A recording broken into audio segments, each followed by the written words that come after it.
Today we've got Robert, who's going to tell us about how we increase accessibility for deaf visitors across our venues. Robert. Thank you. Hello, good morning everyone. I'm Robert. I'll be signing, and we have a lovely interpreter here, Andy, and we'll be working together, so he's the voice that you're hearing. It's lovely, thank you everyone for coming.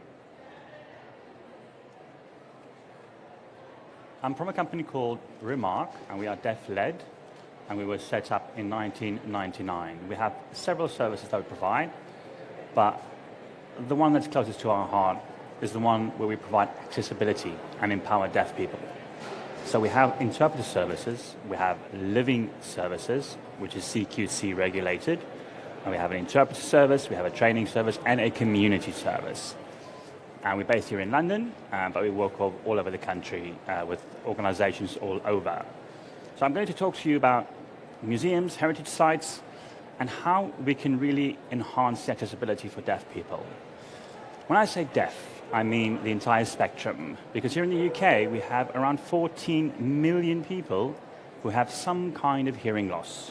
And that is a massive number. So when we say hearing loss, there are different definitions of that. So it might be a person who has hearing loss in one ear, they might be deaf in both ears, profoundly deaf, or they might be born hearing and become deaf later in life. They might struggle to hear some sounds. They might use a sign language, like British Sign Language. Some might prefer to speak, or both. It's a really massive and incredibly diverse community. Now, I will go through a deaf visitor who might be either profoundly deaf or hard of hearing. And this person is visiting a museum or a heritage site. And imagine this person's visiting a museum, really excited, planning the day, or might not even have planned it and might just show up at a museum. And we can think of the person arriving at the museum. Perhaps they couldn't find directions. How do they find the directions? How do they communicate about that? So that's a barrier right at the start. They might end up at the museum, there might be a queue. Some deaf people or people with disabilities have a separate entrance, and some museums and sites do offer that. So imagine a situation, there might be a fire, or there might be some reason they have to evacuate, and the deaf person has no idea what's going on. So being in a very long queue has some elements of risk. Primarily, communication is the barrier. So the staff might say this way, that way, and just based on gestures, it's really hard to figure out what they are saying. But let's assume they figure it out and they purchase a ticket. Which ticket do they buy? What machine do they use? They might not be very proficient in English. That might be a challenge. But let's assume that all goes well and they're inside. And they go and they walk around and they find some museums offer audio descriptions or audio tours, or not at all. Some might have some written language next to the exhibitions, and this might be a level of English that's too hard for a deaf person with their first language being a sign language. Certain museums get a lot of funding and they have amazing exhibitions, and the deaf person looks at it and really can't appreciate that, because there's no access to that kind of information. They might want to go to the cafe, but then think, oh, how am I going to communicate about that? Oh, I'm not going to be bothered to do that. Walk through, go to the shop, it's going to be a bit too much effort. 20, 30 minutes later, they leave. Ideally, we want the visitors to be in the museum at the site for at least an hour, 2 hours to get the full immersive experience. They might want to go to the cafe, relax a bit, walk around, explore the shop, learn more about the history, attend the gift shop and think they want to have something to remember the trip by. That's the ideal. Now, if we compare this journey with a deaf person and a hearing person, it's definitely not the same journey. It's not the same level and quality of experience. And this has been an ongoing issue for many, many years, and we know it's a massive challenge. And I will share with you some data that might be quite shocking numbers.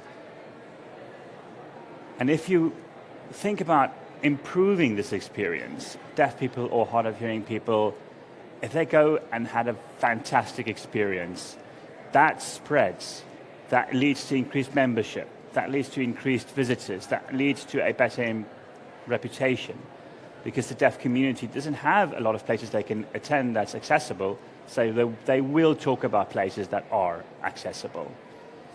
Most museums do not have BSL tours. They might ask for it, and the staff might not be aware of it. They might say, oh, I'm sorry, but we don't have anything. We have English, we have something with subtitles, that might be okay, but that is not the ideal situation. We have all these languages, but sign languages typically gets left out. And it's really a difficult experience because of these barriers. Following the social model of disability, we have to try and remove these barriers. And some of these barriers are frontline staff who have no confidence in communicating with people who have hearing loss. They might not have the tools. Their employer might not have provided them with enough training or tools, and they do not have that confidence to create that fantastic first expression, and then they might lose that relationship. There might not be appropriate technology. Some places do not have devices, but that's lovely. That's in today's age, everyone brings their own device.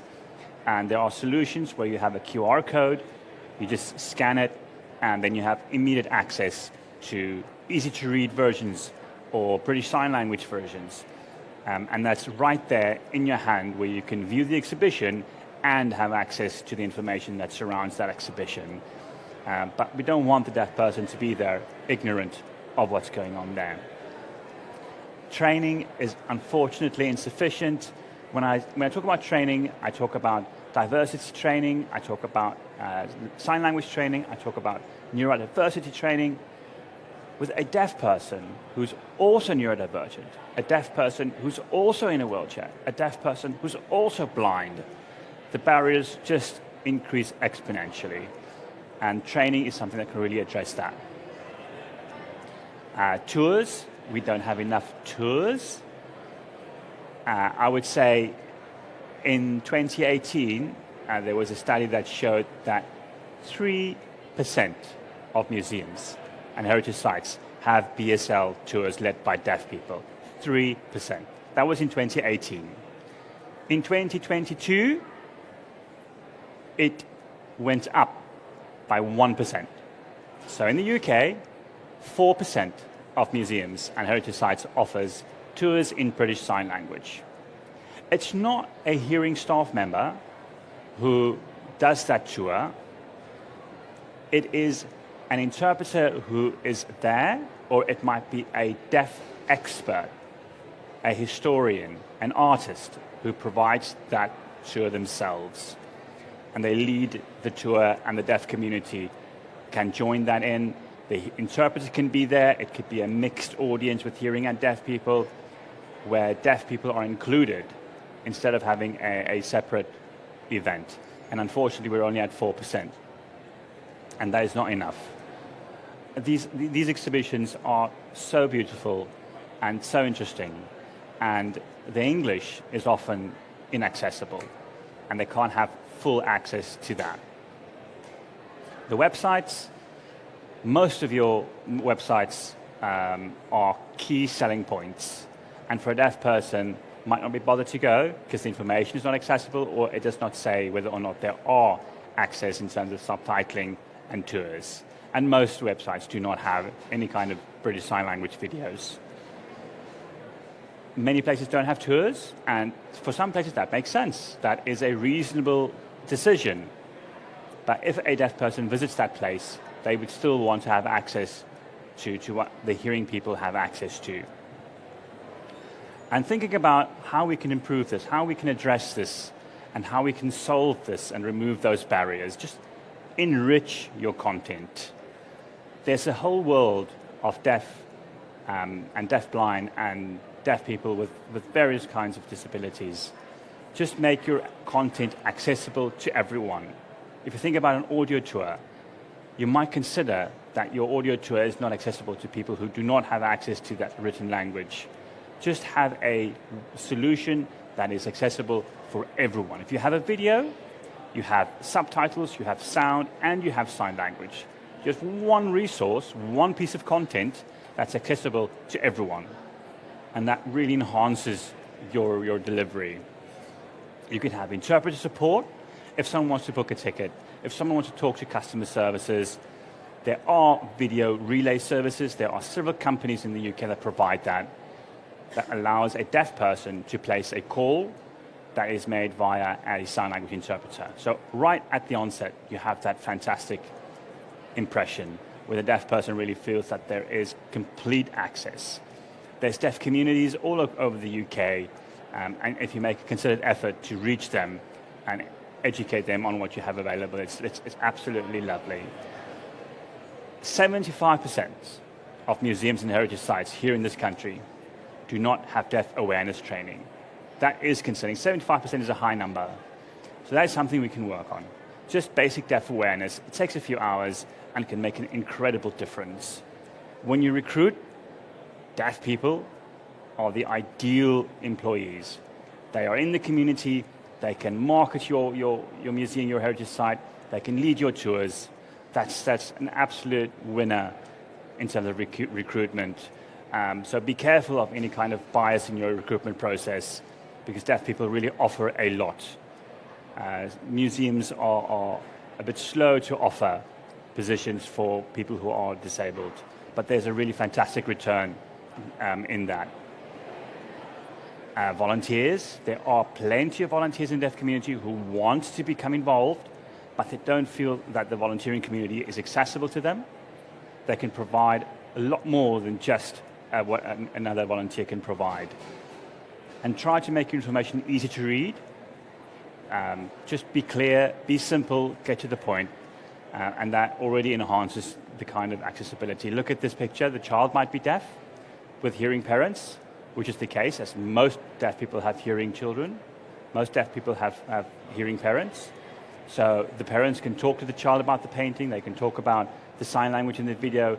It's a tiny change, but it can make a massive impact.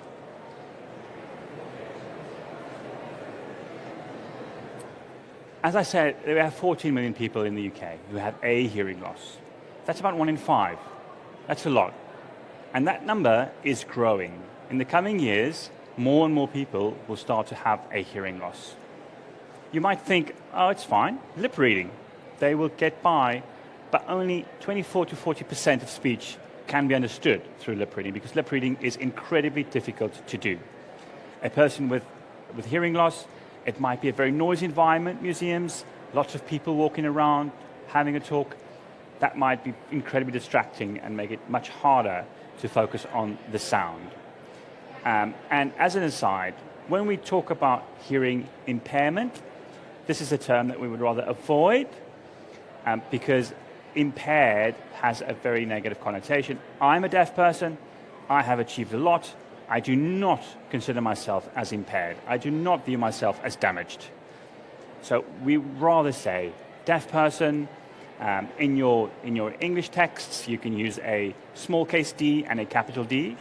Small case D is for a deaf person who does not use a sign language, where the capital D is a person who is culturally deaf and who does use a sign language. So please avoid using the word impaired. 95%, as I've mentioned, of deaf people have hearing parents. So this is a massive challenge because there's no access to language, and we call this language deprivation. So many deaf people do not have access to language at an early age, and this leads to their English literacy being not at a level that we would want it to be. When we think about current research, 45% of deaf people said that it's very, very challenging to access museums. 45%, that's almost half of deaf people here in the UK. And 53% do not offer subtitles. 53% do not offer subtitles, and that's such an easy thing to do.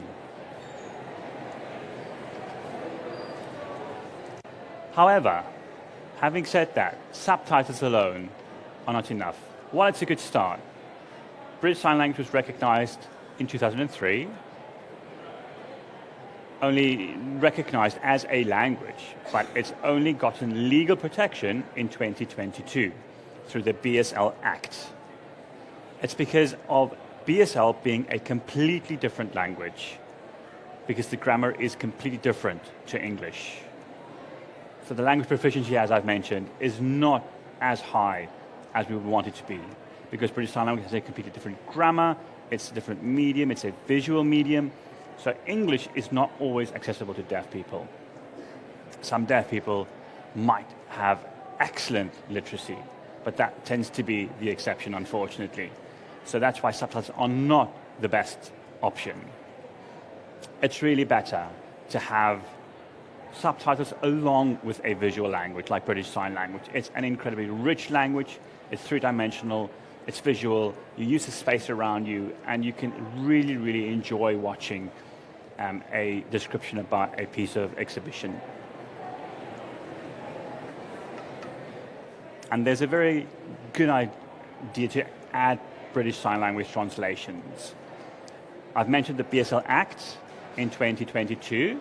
It does not mention that museums are supposed to offer this kind of accessibility. But it would be a good idea to do that, because as an ethical and moral duty, you would want to provide your information and resources to everyone who you can. The Equality Act says that we have to provide this kind of access. There has to be reasonable adjustments. But many think it's not a reasonable adjustment. But it's a one-time offer that you will have for many, many years. Not even thinking about the information that you have on your website. That's also not accessible. But it would be the better decision to do that.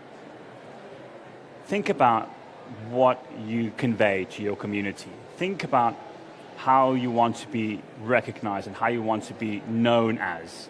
You want to be known as a place of learning, as a place where knowledge is shared, and if you don't provide access, that can tarnish your reputation. If you have this, if you have the subtitles, if you have the British Sign Language videos there, it's just absolutely fantastic. We can talk about a brilliant example, the Welcome Collection. They had an exhibition that was hosted and provided by two deaf artists. 1880, that. It was an absolutely brilliant exhibition. There was several exhibitions there where they talked about a wide variety of events in deaf history. And there's a maritime museum where they had British Sign Language signs for different kinds of fish, which was also just absolutely fantastic. So it can really increase your USP, it can increase your membership, it can really enhance your reputation as a place for everyone. It's an absolute benefit. Now, I've mentioned several times that many deaf people have difficulty reading English. And I want to explain how the grammar differs. In English, we say, "What is your name?" But in British Sign Language, it looks like that. She signs name, and then she points at the person she's talking to, and then she signs what. The question is typically at the end. We can combine nouns and verbs into one sign. So this serves to illustrate how different English is from British Sign Language. If you look at her face, you can see she's squinting her eyes, she's doing something with her eyebrows. This is key in British Sign Language. That conveys that I'm asking a question. That facial expression, the richness that you see there can't be conveyed in just written English. So I'm sure you can see that it is very, very different to any written language.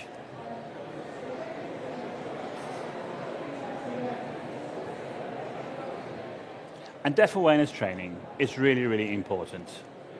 It's about accessibility. It's not just about subtitles. It's not just about an accessible tour. It starts with that relationship. When that deaf person arrives, some museums have lovely tours. They have videos that has BSL translations. But the deaf person arrives, and then the staff member might not know how to communicate, might not be confident in talking to the customer. So give staff tools. Give them the resources. make sure they know how to create that fantastic first expression. Deaf people might be familiar with certain tours. You can add a deaf awareness training session right at the start of that tour. And just a short few minutes. This is how you do hello. This is how you do how are you. This is how you do the directions.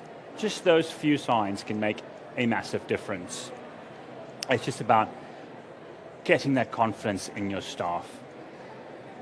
That welcome experience that the customer has, that frustration that they might have, might lead to complaints, that might lead to you losing that customer, that might lead to you having to go extra costs in staff and providing them with a ticket or some kind of voucher to relieve that stress that they've experienced. You can avoid that with one deaf awareness session. There's a high demand for deaf awareness training. There's a high demand for British Sign Language training at the moment. So it is worth investing in. You can support your visitors and that they can have an equal experience to the hearing visitors. When they arrive, they feel just like any other visitor. And that's the experience that we want. A tip, some museums, fantastic, they have a deaf person who does the video, they create the content, fantastic. However, if you had to do, for example, a Spanish translation, and you had a staff member who knows Spanish or who knows French, would you use that person to do your translation? Do they have insurance? Do they have qualifications? It's your reputation that's on the line. So in the same vein, if you have a deaf person, you need a qualified translator, someone who is registered with the Council for Deaf Professionals. They will deliver an accurate, a quality service. So we have to work together and make sure that this service is excellent. And we don't want you to provide wrong information, provide a service that is inaccurate, because the deaf community is quite small in terms of the sign language community. So aim for quality. It's really vital. There are websites where you can just go and look for translators. It's called the NRCPD. You can Google that, and you can find translators on that website. That's the registry. And you can also ask the deaf community for a professional recommendation. All right, now, I hope you're ready to learn a few signs. Yes? Can I get a thumbs up from everyone? Fantastic. So British Sign Language is always taught by a deaf person. That's the aim, a qualified and knowledgeable deaf person.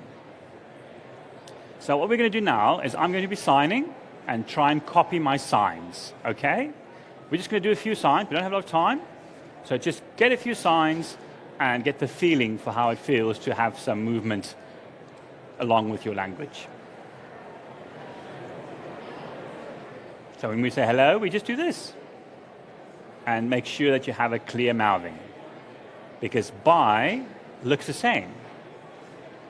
Many of you don't have a mouth that pronounces the word, so it's part of British Sign Language to have the English word on your mouth. The mouthing is really important, along with a good facial expression. Try again, say hello, with a nice and welcoming facial expression. Imagine if I said, hello, hello. Hey. Yeah? So the facial expression is really, really important. So let's try goodbye. Bye. That's it. Lovely. Welcome.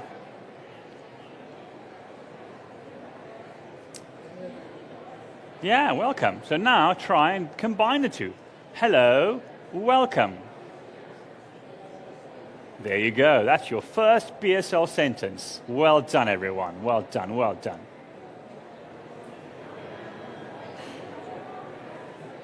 Thank you.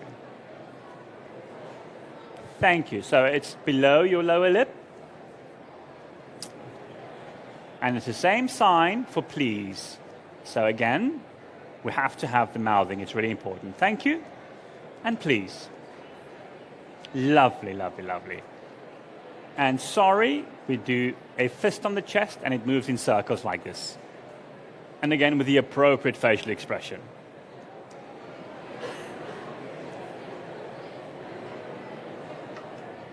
And this is a tricky one. How are you is one sign that goes from the chest and it ends in the 2 thumbs up. Hello. Welcome. How are you? Lovely. And you might respond and say, I'm good. It might be, there's a few different responses you can say. I'll give you 3, watch carefully. So I might say, I'm good. So it's 2 hands, that means really good. Yeah, or you might say, I'm good. You see just the 1 hand, that means less good. Okay, or you might say, I'm okay. It can get better. We don't do this, the thumbs down, that's not a BSL sign. So we just shake the head. So let me ask you, how are you? How are you? How are you? Good? Okay? 2 thumbs or 1 thumb?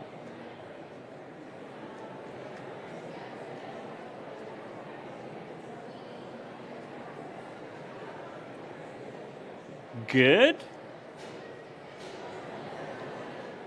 Morning.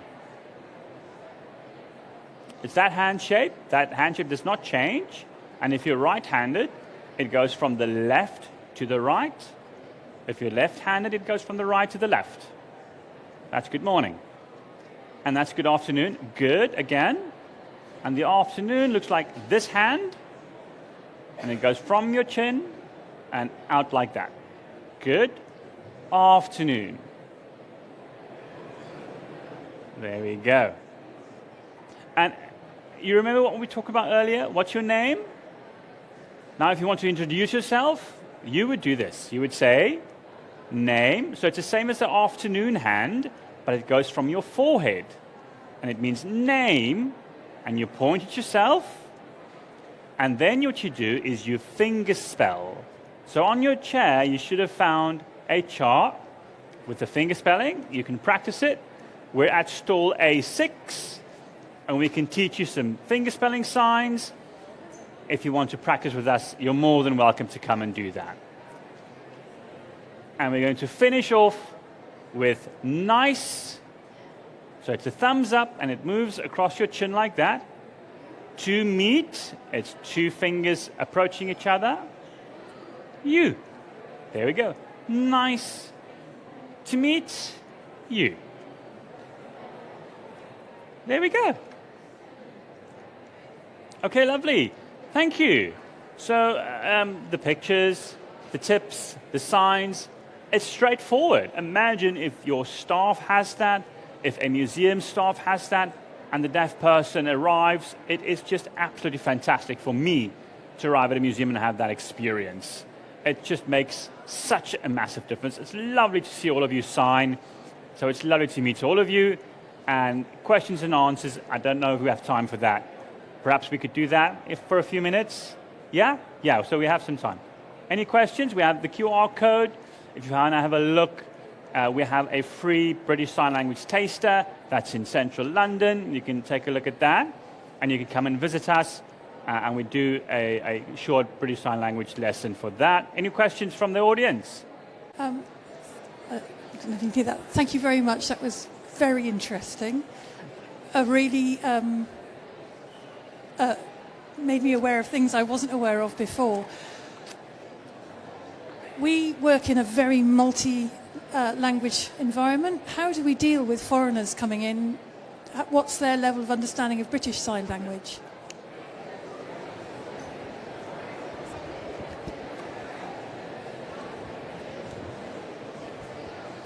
Yes.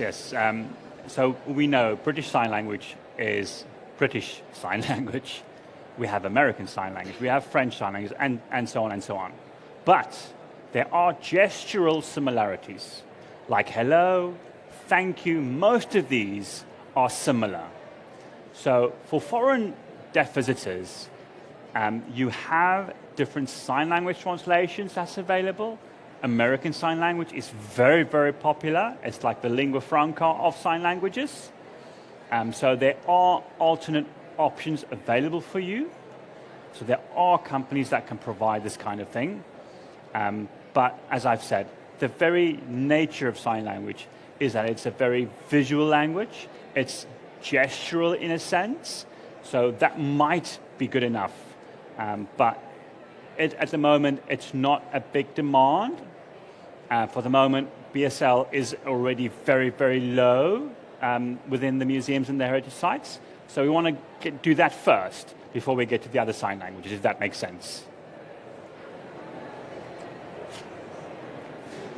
I don't know if I need to voice that sign. Yeah, well, we've run out of time, unfortunately. I'd love to teach you some more. But if you have any questions, you're welcome to come to our stand. We're at A6, and we have some leaflets. We have some videos that shows you what it's like, what it looks like, someone who signs in BSL, and you can visit us for a chat. It was really lovely to talk to all of you. Thank you for coming, and thank you for your time.